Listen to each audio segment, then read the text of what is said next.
Friends, आज से the knowledge में हम शुरू कर रहे हैं एक सीरीज जिसमें आपको एक एक करके वर्चुअली यूनिवर्स की अलग अलग जगहों पर ले जाया जाएगा और उन जगहों, उन विस्तार का वेदर कैसा है, वहां पर एटमॉस्फेयर कैसा है, वहां से आकाश कैसा दिखता है और उसकी सरफेस पे खड़े रहकर आप क्या क्या महसूस कर सकते हैं, ये सब दिखाया जाएगा।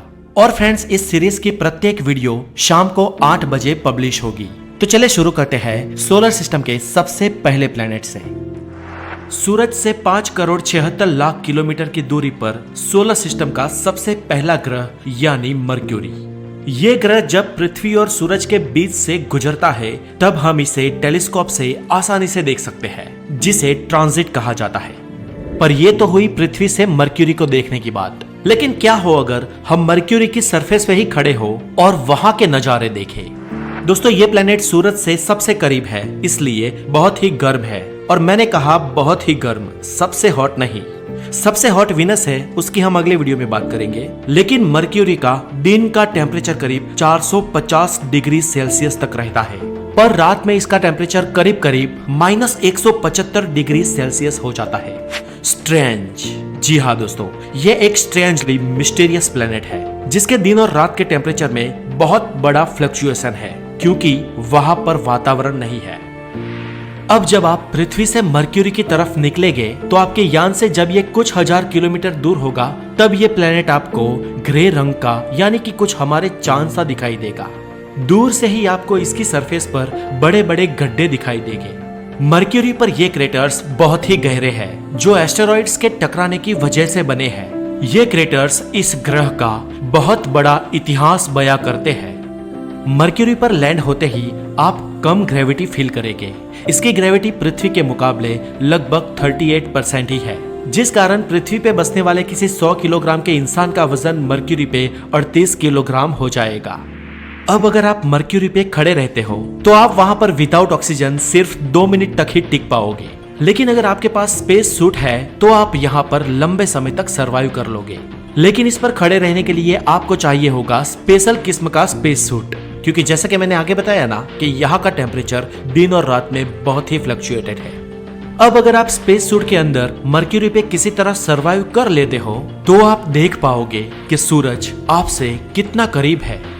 मर्क्यूरी पर सन पृथ्वी के मुकाबले करीब 3 गुना ज्यादा बड़ा दिखाई देगा।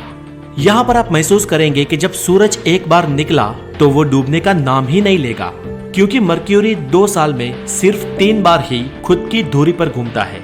यानी यहाँ पर एक दिन पृथ्वी के मुकाबले 59 डेज के बराबर होता है। यानी पृथ्वी के टाइम के मुकाबले आप करीब 1 महीने तक दिन और 1 महीने तक रात एंजॉय कर पाएंगे। सोचिए कितना बड़ा दिन और कितनी लंबी रातें। अब दोस्तों, यहाँ के आसमान को देखकर आप कुछ जो नील आर्मस्ट्रांग ने चांद पे महसूस किया था ना, वैसा ही महसूस करेंगे। वहां पर आकाश ब्लूइश नहीं दिखेगा। वहां आपको दिन के उजाले में भी, सूरज की अपार रोशनी में भी आसमान काला दिखाई देगा और कुछ तारे भी दिखाई देंगे। ऐसा क्यों? तो भाई यहाँ पर एटमॉस्फेयर ही नहीं है। नीला आसमान लाए तो लाए कहां से? लेकिन हाँ, मर्क्यूरी पर एक्सोस्फीयर है, जिसमें बहुत ही कम मात्रा में ऑक्सीजन, सोडियम, हाइड्रोजन, हीलियम और पोटेशियम है। और इस एक्सोस्फीयर का लेयर बहुत ही थिन है और इसलिए यहाँ पर वेदर यानी कि मौसम का कोई नामो निशान नहीं है। यहाँ पर बस दिन में एक्सट्रीम गर्मी और रात में एक्सट्रीम ठंडी ही रहती है। मतलब यहाँ पर दोस्तों आपको एटमॉस्फेयर वाइज कुछ भी इंटरेस्टिंग नहीं मिलेगा। Mercury is quite simple. लेकिन हाँ दोस्तों, यहाँ पर आपको भूकंप के झटके जरूर महसूस होंगे, और वो भी पृथ्वी से बहुत ही ज्यादा रिक्टर स्केल वाले, क्योंकि मर्क्यूरी की सरफेस के अंदर 85% उसकी मेटालिक कोर है और जिस वजह से वहां पर बहुत बड़े भूकंप के आंचके आते रहते हैं। दोस्तों, इस प्लेनेट की सबसे शॉकिंग बात यह है कि यहाँ पर आपको बर्फ भी मिल सकती है। लेकिन दिन के टाइम में इतने गर्म होने वाले प्लेनेट पे बर्फ कैसे मिलेगी? तो फ्रेंड्स, जैसे मैंने आगे कहा ना कि मर्क्यूरी पर बहुत बड़े बड़े गड्ढे हैं और कुछ गड्ढे तो हजारों किलोमीटर तक बड़े हैं। और वैज्ञानिकों का ये मानना है कि इन गहराइयों में कई जगह पर सूर्य प्रकाश कभी पहुंचता ही नहीं है और जहां पर बर्फ मिलने के चांसेस है।